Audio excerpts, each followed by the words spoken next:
आपका स्वागत है NSIT कंप्यूटर इंस्टीट्यूट में।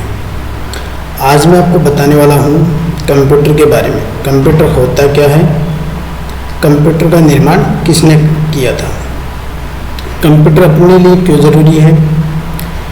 कंप्यूटर एक साधारण सी भाषा में एक मशीन है जिसका उपयोग आज मानव जीवन में बहुत ज़रूरी है।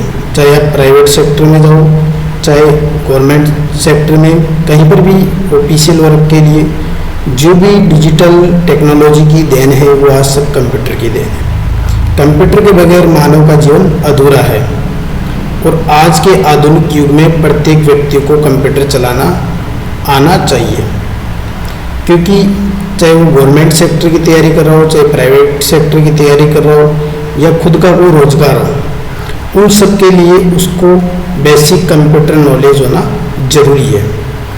अगर ये नॉलेज नहीं है तो समझो वो अपने आप को कहीं ना कहीं अधूरा महसूस कर रहा है।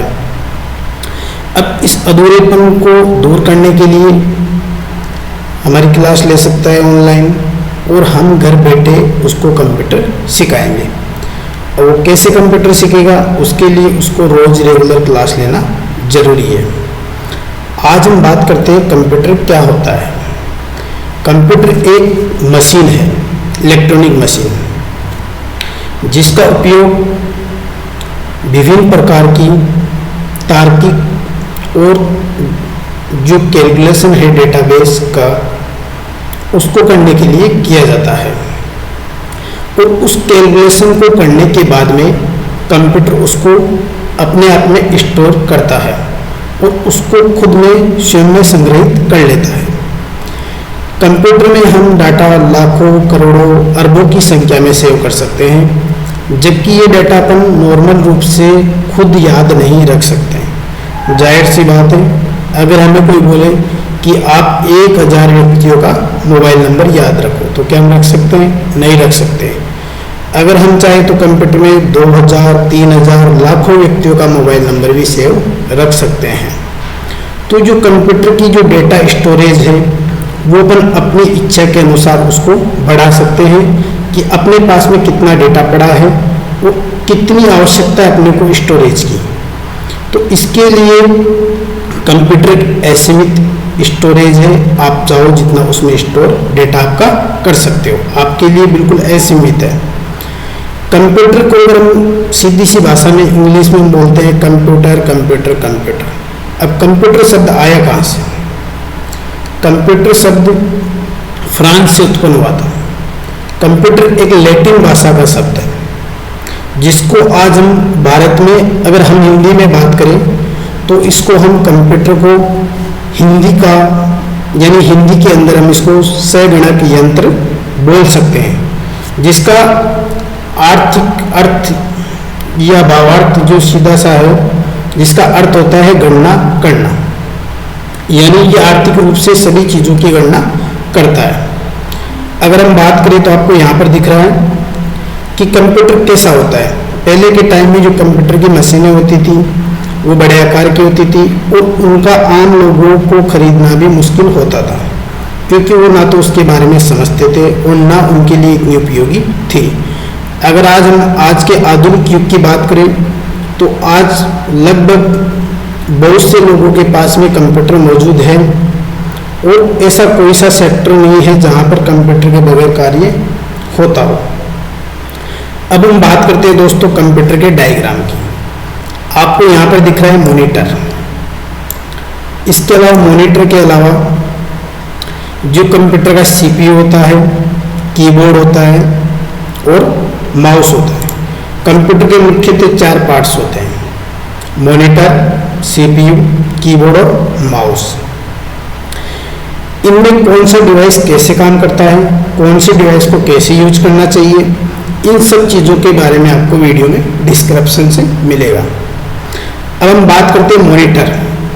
मॉनिटर एक अपने को आउटपुट दिखाने के लिए काम आता है। जो भी अपन कंप्यूटर में डेटा इनपुट करते हैं और जो वर्क करते हैं उसका रिजल्ट देखने के लिए हम मॉनिटर का उपयोग करते हैं। बगैर मॉनिटर के अपन उसको नहीं देख सकते।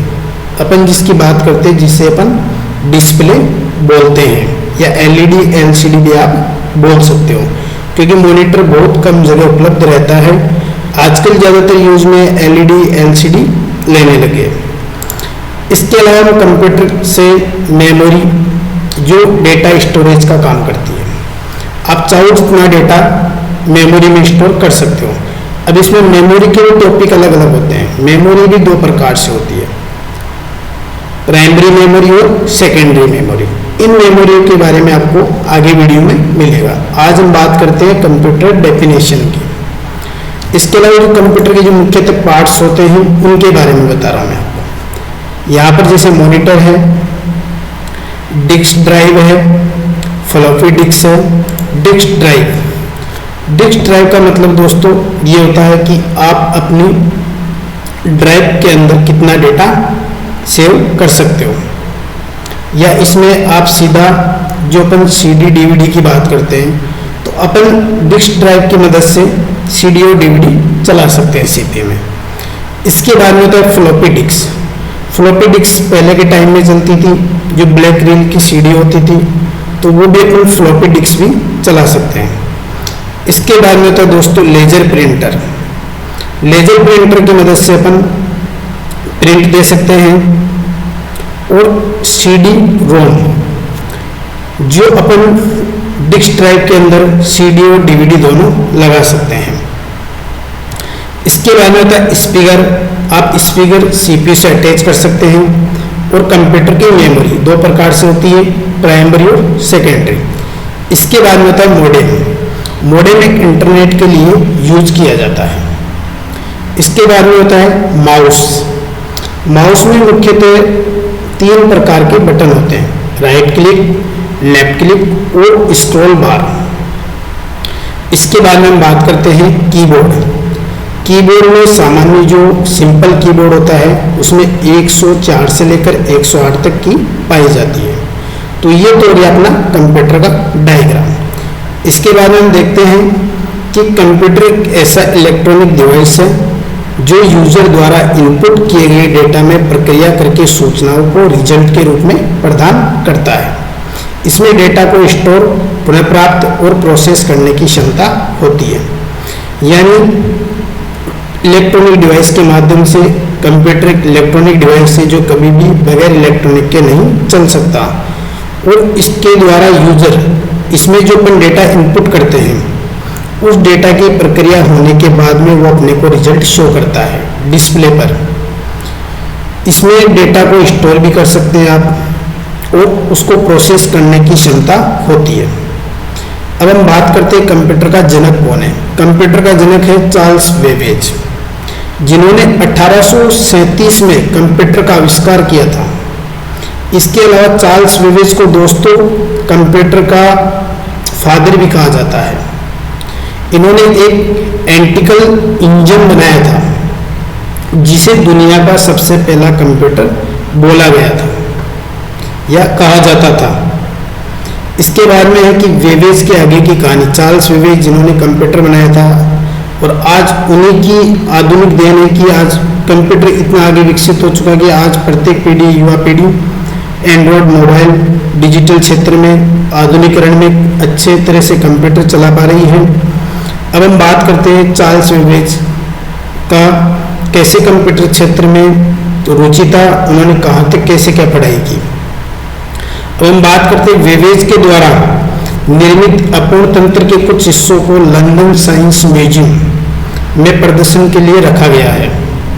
सन 1991 में एक पूरी तरह से कार्य कर रहा अंतर इंजन वेवेज की मूल योजना का निर्माण किया गया था। 19वीं सदी में प्राप्त इंजीनियरिंग टॉलरेंस के लिए निर्मित समाप्त इंजन की सफलता ने यह संकेत दिया कि वेवेज की मशीन काम करती है। 1991 में जो टॉलरेंस मशीन बनाई थी इन्होंने इंजीनियरिंग के रूप में, वो सफलतापूर्वक काम करने लग गई थी। और इनकी जो पढ़ाई थी वो हुई थी दोस्तों कैम्ब्रिज विश्वविद्यालय में। चार्ल्स वेवेज ने 1810 में ट्रिनिटी कॉलेज कैम्ब्रिज में दाखिला लिया था। वह पहले से समकालीन गणित की कुछ भागों का स्वयं अध्ययन कर चुके थे। की गणित के अंदर बहुत अच्छी रुचि थी और वो गणित पढ़ने में बहुत इंटरेस्टेड थे। वह रॉबर्ट वुडहाउस, इसके अलावा यूसुफ लुइस लॉरेंज को पढ़ा करते थे। इन 3 चीज़ों में उनकी बहुत दिलचस्पी थी। नतीजे के तौर पर उन्हें कैम्ब्रिज में उपलब्ध मानक गणितीय शिक्षा में निराशा प्राप्त हुई दोस्तों। फिर उन्होंने चार्ल्स बेबेज ने उनके कुछ मित्रगणों जिससे हेर्शेल, जॉर्ज मेयूर और कई अन्य मित्रों ने मिलकर 1812 में विश्लेषणात्मक सोसाइटी का गठन किया। उन्होंने खुद की एक सोसाइटी बनाई कंप्यूटर के आधुनिकीकरण के लिए, कंप्यूटर के क्षेत्र में आगे बढ़ने के लिए। ये कैम्ब्रिज विश्वविद्यालय है। 1814 में चार्ल्स बेबेज ने जॉर्जिनिया व्हिटमोर नामक की महिला से विवाह किया था और उनके टोटल 8 बच्चे थे, जिनमें 3 बच्चे जीवित रह पाए थे। चार्ल्स बेबेज ने रॉयल एनालिटिकल और गोस्ट क्लब नामक सोसाइटी का गठन भी किया था। जो इनकी सोसाइटी थी उसका नाम था एनालिटिकल और गोस्ट क्लब नामक सोसाइटी। बेबेज को 1816 में रॉयल सोसाइटी का सदस्य चुना गया था। 1816 में बेबेज को रॉयल सोसाइटी का सदस्य बना दिया गया। 1820 में चार्ल्स बेबेज ने एक एस्ट्रोनॉमिकल सोसाइटी भी बनाई थी। इस प्रकार इनका कंप्यूटर के क्षेत्र में दिलचस्पी रुचि बढ़ती गई और ये आगे काम करते गए। इन्होंने बहुत सी प्रकार की मशीनों का गठन किया था और मशीनें बनाई थी। अब हम बात करते हैं दोस्तों आगे की वीडियो के बारे में। आगे की वीडियो भी आपको इसी प्रकार मिलेगी। आप कंटिन्यू वीडियो देखते रहिए और चैनल और फेसबुक पेज को लाइक कीजिए, सब्सक्राइब कीजिए। कंटिन्यू आपको प्रत्येक कंप्यूटर से रिलेटेड टॉपिक के बारे में पढ़ाया जाएगा।